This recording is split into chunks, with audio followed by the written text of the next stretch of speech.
जय भोलेनाथ। आप सभी का दिन शुभ और मंगलमय हो और आप सभी पर महादेव की कृपा सदा बनी रहे। आज सुनिए फाल्गुन मास महात्म में आगे की कथा। श्री सूत जी कहते हैं, एक समय दशा देश के राजा व्रज बहू की पत्नी सुमति अपने नवजात शिशु के साथ असाध्य रोग की शिकार हो गई थी। इसलिए दुष्ट बुद्धि राजा ने उसे वन में त्याग दिया। वहाँ पर अनेक तरह के कष्ट भगती हुई वह प्रयास पूर्वक आगे बढ़ने लगी। बहुत देर जाने पर उसने वेश्या एक नगर देखा जिसमें बहुत से स्त्री पुरुष रहा करते थे। उस नगर का रक्षक एक बहुत बड़ा महाजन वेश्य था जो कि परक्षम के नाम से प्रसिद्ध था। वह दूसरों कुबेर के समाधान धनवान था। उस वेश्या के राजघर में सेवा टहल का कार्य करने वाली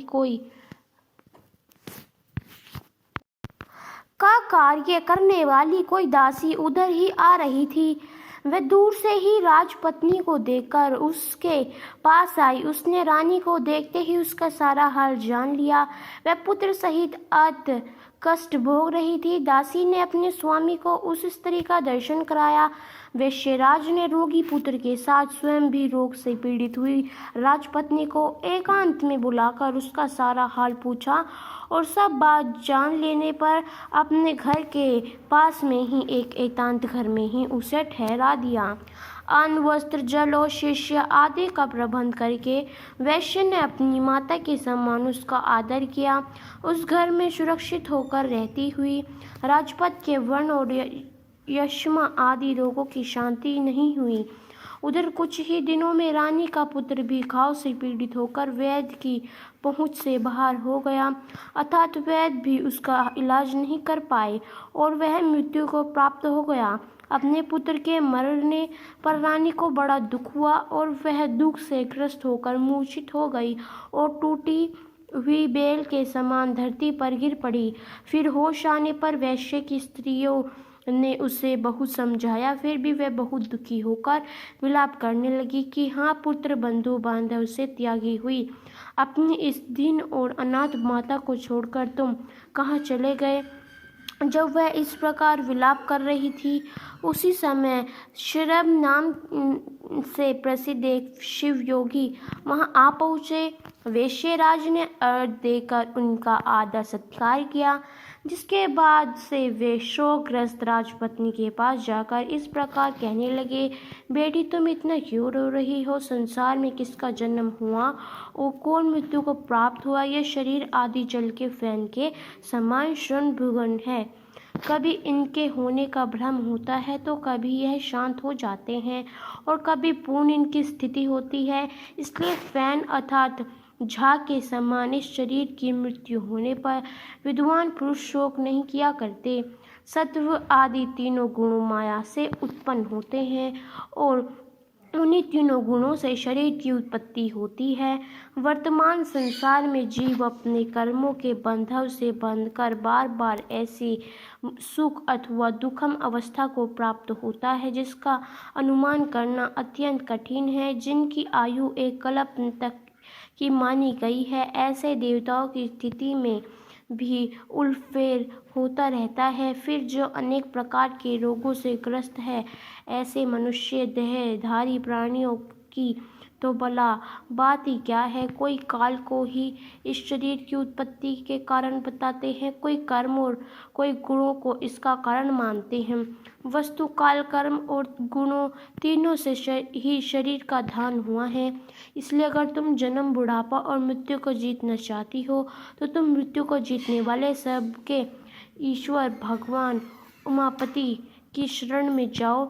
तभी तक मृत्यु का घोर भय और जन्म तथा मृत्यु जरावस्था का भय है।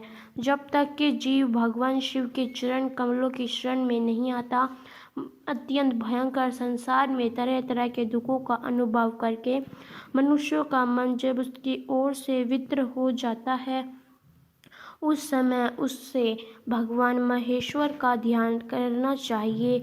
जो मन से भगवान शिव के ध्यान रूपी रसामृत का पालन करता है, उस पुरुष को फिर संसार की विषय रूपी मदिरा को पीने की प्रतीक्षा नहीं होती। इस प्रकार शिव योगी ने अनुज्ञापूर्वक जब रानी को समझाया, तब उसके उन्हीं को गुरु मानकर उनके चरण कमलों में प्रणाम करके कहा कि हे भगवान, जिसका इकलौता पुत्र मर गया हो, जिसे प्रिय बंधुओं ने त्याग दिया हो और जो महान रोग से अत्यंत पीड़ित रहती हो, मुझ अभागिनी के लिए मृत्यु के सिवा भला दूसरी कौन गति है। इसलिए मैं इस शिशु के साथ ही प्राण त्याग देना चाहती हूँ। मृत्यु के समय जो आपके दर्शन हो गए हैं, मैं इतना से ही कृतज्ञ हूँ। रानी की यह बात सुनकर दया निधान शिव योगी मरे हुए बालक के पास आए और शिव मंदिर से अभिमंत्रित भस्म लेकर उनके मुंह में डाल दिया। विभूति के पड़ते ही वह मरा हुआ बालक प्राणयुक्त हो गया, अर्थात उसके मृत शरीर में चेतना आ गई। तब उसकी इंद्राणी में पहली ही तरह शक्ति आ गई और वह दूध पीने की इच्छा से रोने लगा। तब नेत्रों से आनंद के आंसू बहाती हुई रानी ने झपट कर अपने बालक को अपनी गोद में उठा लिया और उसे छाती से लगाकर अपूर्व आनंद में डूब गई। जिसके बाद शिवयोगी ने माता और बालक के विषैले घाव से युक्त शरीर में उस भस्म का ही सर्प कराया। इससे उन दोनों के शरीर दिव्य हो गए। उन्होंने देवताओं के समान क्रांतिमान स्वरूप धारण कर लिया। जिसके बाद श्रभम ने रानी से कहा कि बेटी, तुम दीर्घ काल तक जीवित रहो। जब तक इस संसार में जीवित रहोगी, तब तक वृद्धावस्था तुम्हारा सर्प नहीं कर सकेगी। साथ भी तुम्हारा यह पुत्र लोक के भद्र नाम से प्रसिद्ध होगा और अपना राज्य भी प्राप्त कर लेगा। तब तक तुम इन्हें वेश्यराज के घर में रहो, जब तक कि तुम्हारा पुत्र पूरी तरह से विद्वान न हो जाए। इस प्रकार श्रभ योगी ने भस्म की शक्ति से मरे हुए राजकुमार को जीवित करके अपने अभिष्ट स्थान को प्रस्थान किया। भद्राय उन्हीं वेश्य के राज्य के घर में अब बढ़ने लगा। वेश्य के भी शून्य नामक का एक पुत्र था, जो कि राजकुमार का सखा हुआ।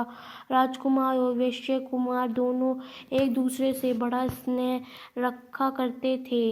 वेश्य राज ने विद्वान ब्राह्मणों के द्वारा राजकुमार और अपने पुत्र का भी संस्कार विस्तार पूर्वक करा दिया। समय पर उपनयन संस्कार हो जाने के बाद दोनों बालकों ने गुरु सेवा में तत्पर होकर विनय पूर्वक संपूर्ण विद्वाओं का संग्रहण किया। जिसके बाद जब राजकुमार का 1.25 वर्ष लगा, तब वे ही श्रभयोनि पूर्ण वेश्यराज के घर पधारे। रानी और राजकुमार ने बड़े हर्ष के साथ उन्हें बार बार प्रणाम करके उनकी यथा योग्य पूजा की। उन दोनों से पूजित होने पर योगेश्वर शिवयोगी